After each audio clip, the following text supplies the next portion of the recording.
arbitrase ini sekarang dibuka untuk catatan perkenalkan. Saya Timothy Siregar, bertindak sebagai arbiter ketua, dan di sebelah kanan saya ada Profesor Nabila selaku spesialis hukum korporasi dan properti Tiongkok. Di sebelah kiri saya ada Muhammad Fairuz selaku ahli keuangan internasional dan restrukturisasi utang. Untuk hari ini berdasarkan aturan arbitrase HKIAC untuk menyelesaikan sengketa antara Evergrande Group dan kreditur offshore terkait kewajiban yang belum dibayarkan. Untuk Tuan Michael dan Nona Cantika, apakah kedua pihak sudah siap untuk melanjutkan? Evergrande siap arbiter. Kuasa hukum kreditur offshore siap. Oke. Baik, pertanyaan membuka, Tuan Michael dipersilakan. Saya ingin memulai bukan karena angka, melainkan karena realita.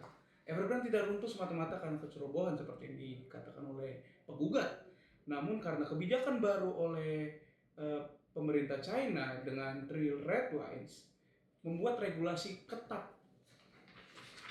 Dan dapat dilihat dari yang sudah saya bagikan di Mas Arbiter, ada utang, ada masalah. Namun Evergrande masih memiliki aset yang signifikan, proyek yang bisa diselesaikan, dan tanah yang masih bernilai. Kami berada di sini untuk menawarkan jalan ke depan, bukan untuk lari dari kewajiban, tetapi untuk memenuhi secara cerdas. Terima kasih. Setelah mereka berbicara tentang realitas, izinkanlah saya menawarkan realitas yang memang berbeda. Klien kami membeli obligasi Evergrande dengan itikat baik. Berdasarkan laporan keuangan yang sekarang, kami punya alasan kuat untuk mempercayai ini telah dimanipulasi. Pendapatan yang dibesar-besarkan, kewajiban yang disembunyikan, gambaran yang memberikan kepada investor sangat berbeda dengan kondisi keuangan sebenarnya dari perusahaan ini. Kami telah menunggu, Sir Michael. Kami telah bernegosiasi dan setiap kali Evergrande menjanjikan rencana restrukturisasi, rencana itu tidak pernah terwujud atau runtuh. Yang kami minta hari ini bukan hukuman, melainkan akuntabilitas. Dan kami menunjukkan dengan bukti bahwa likuidasi aset offshore bukan hanya dapat dibenarkan, tetapi mungkin merupakan satu-satunya jalan realistis untuk memperoleh pemulihan apapun. Seperti itu. Terima kasih kepada kedua pihak. Untuk Tuan Michael, bisa dilanjutkan untuk presentasi lengkap dari saudara. Terima kasih. Jadi saya akan menjelaskan 3 hal kepada panelis. Bagaimana kami sampai pada di situasi ini, apa yang masih kami miliki, dan apa yang kami usulkan. Pertama, bagaimana krisis ini terjadi? Evergrande memang berkembang sangat cepat, namun perusahaan perkembangan dalam lingkungan di mana kebijakan pemerintah Tiongkok secara aktif mendorong pengembangan properti, kredit murah, permintaan tinggi, urbanisasi yang terus berkembang. Semua pengembangan besar di Tiongkok mengikuti model yang sama. Evergrande hanya melakukannya dalam skala yang lebih besar. Dan ketika kebijakan Three Red Lines yang diumumkan pada tahun 2020, kebijakan tersebut langsung memberlakukan batas ketat pada rasio utang. Pasar merespon dengan kepanikan, pembeli membatalkan transaksi bank, bahkan bank menarik jalur kredit. Pendapatan pre-sales pun yang digunakan pengembang Tiongkok untuk membiayai konstruksi menghilang. Dan pada akhir 2021, total kebijakan kami melebihi 300 miliar USD. Sekitar 20 miliar USD diantaranya adalah obligasi offshore, instrumen yang relevan dalam arbitrase ini. Terima kasih. Baik, untuk Tuan Michael, kami para panelis akan menelaah proyeksi tersebut. Untuk Nona Cantika, dipersilakan untuk membawakan presentasi dari saudari. Baik, terima kasih arbiter. Izinkan saya memulai dengan apa yang diberitahukan kepada klien kami dan apa yang ternyata menjadi kenyataannya. Pada tahun 2020, laporan keuangan Evergrande menunjukkan pendapatan melebihi 500 miliar, yang mana auditor sudah menyetujuinya. Prospektus obligasi diterbitkan, kemudian klien kami berinvestasi berdasarkan dokumen tersebut. Namun, investigasi berikutnya, termasuk temuan China Security Regulatory Commission, menunjukkan bahwa pendapatan dibesar-besarkan selama 2 tahun. Itu bukan kesalahan di akuntansi, arbiter, itu penipuan menurut kami. Oke, dan terkait valuasi aset saat ini, berapa estimasi koalisi Anda mengenai nilai realisasi aset offshore secara khusus? Baik, estimasi konservatif kami adalah 2,1 hingga 2,8 miliar US dollar, di mana dalam nilai aset offshore yang dapat direalisasikan dibandingkan dengan sekitar 20 miliar US dollar kewajiban offshore, yang mana itu menghasilkan tingkat pemulihan 10 hingga 14% dalam skenario likuidasi, yang saya akui memang rendah, namun intinya bukan hanya angka tersebut. Dan klien kami tidak meminta hal yang mustahil. Kami memahami bahwa pemulihan aset yang akan terjadi adalah mungkin sebagian saja. Dan kami perlu panel ini memahami bahwa memberikan Evergrande tenggat 5 tahun lagi hanya memperpanjang ketidakpastian, sementara pihak internal terus mengelola aset tanpa pengawasan kreditur. Minimal kami minta pengawas aset independen dengan akses real time ke rekening keuangan, yang mana komite pengarah kreditur dengan hak veto atas penjualan aset besar, terus pelaporan publik triwulanan kepada panel, dan juga yang paling penting ketentuan tanggung jawab pribadi bagi manajemen senior jika terjadi ketidakpatuhan yang disengaja. Kemudian karena tanpa perlindungan itu perjanjian restrukturisasi hanya selembar kertas arbiter. Baik, kami catat ya untuk panelis. Tuntutan spesifik tersebut dari Nona Cantika akan menjadi fokus dalam sesi mediasi ini. Baik, sekarang kita memasuki tahap pembuktian. Untuk kedua pihak akan menyampaikan dokumen utama mereka dan menghadapi pertanyaan dari panelis. Saya mengingatkan sekali lagi untuk kedua kuasa hukum bahwa ini bukan debat, ini hanyalah pemeriksaan. Jadi tolong jika panelis memberikan pertanyaan dapat dijawab secara langsung apa yang telah ditanyakan oleh panelis. Untuk Tuan Michael, silakan untuk diberikan bukti dari saudara.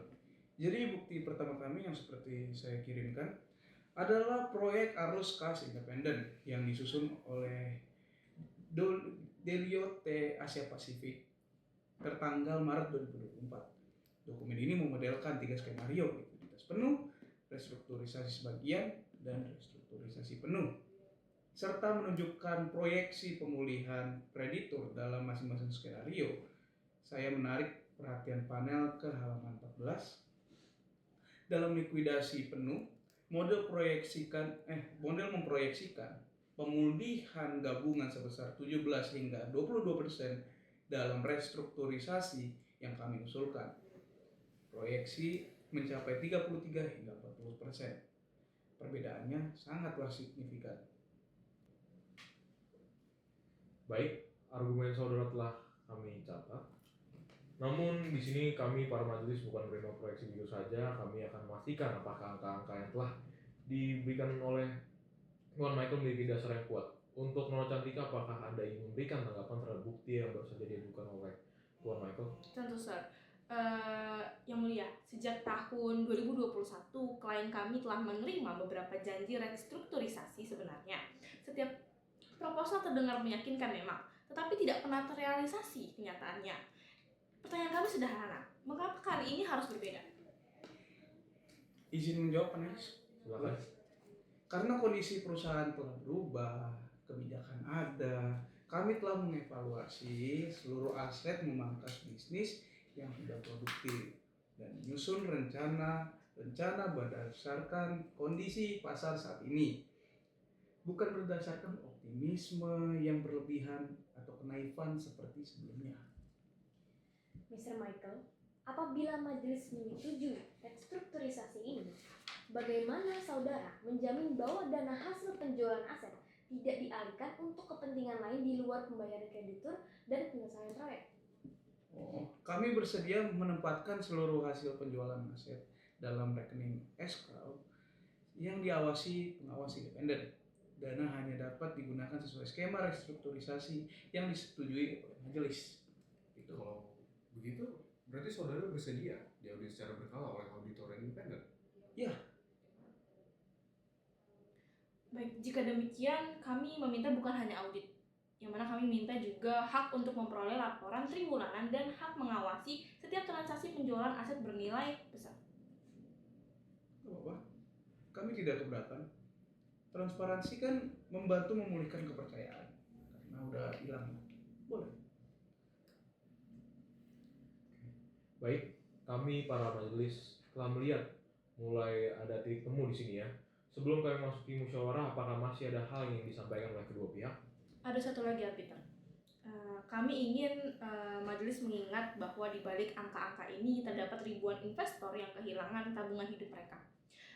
Kami tidak datang untuk menghancurkan Evergrande tentunya, tetapi kami juga tidak ingin kembali diberi harapan kosong saja seperti itu. Dan kami juga memohon ini majelis mengingat bahwa di balik perusahaan ini terdapat lebih dari 1 juta keluarga yang masih menunggu rumah mereka. Apabila perusahaan ini dilikuidasi hari ini, mereka akan menjadi korban berikutnya. Baik, majelis mengapresiasi keterbukaan kedua pihak. Arbitrase bukan semata-mata mencari siapa yang menang dan siapa yang kalah, tapi tugas kami adalah menemukan penyelesaian paling adil dan yang paling mudah untuk dilaksanakan. Majelis mengusulkan restrukturisasi tetap dijalankan dengan beberapa syarat tambahan. Yang pertama, seluruh proses berada di bawah pengawasan independen. Yang kedua, laporan keuangan wajib disampaikan setiap 3 bulan. Yang ketiga, penjualan aset strategis harus mendapatkan persetujuan komite pengawas.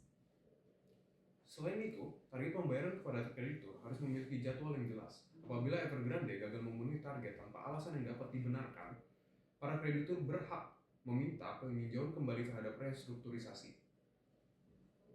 Apakah Evergrande benar-benar bersedia menerima seluruh syarat tersebut? Bersedia? Baik, kalau begitu atas nama koalisi kreditur, kami bersedia mempertimbangkan restrukturisasi dengan syarat seluruh ketentuan tersebut menjadi bagian dari putusan arbiter. Baik, dengan demikian kami para majelis akan melakukan musyawarah untuk mengambil keputusan akhir. Sidang kembali dibuka setelah mempertimbangkan seluruh bukti, mendengar argumentasi para pihak, serta bermusyawarah secara menyeluruh. Majelis arbitrase telah mencapai putusan secara bulat. Dengan ini, kami para majelis mengabulkan restrukturisasi Evergrande dengan syarat-syarat sebagai berikut. Yang pertama, restrukturisasi dilaksanakan di bawah pengawasan independen. Yang kedua, pembayaran kepada kreditur dilakukan secara bertahap selama 5 tahun. Yang ketiga, penjualan aset dilakukan secara transparan sesuai mekanisme yang telah disepakati. Yang keempat, target pemulihan kreditur diperkirakan berada pada kisaran 35 hingga 45% dengan evaluasi berkala. Yang terakhir, kelima, penyelesaian proyek perumahan tetap menjadi prioritas utama sesuai kebijakan yang berlaku di Tiongkok. Putusan ini bersifat final dan mengikat, tidak ada upaya banding terhadap putusan arbitrase ini. Sidang ini dinyatakan selesai. Terima kasih, arbiter. Terima kasih.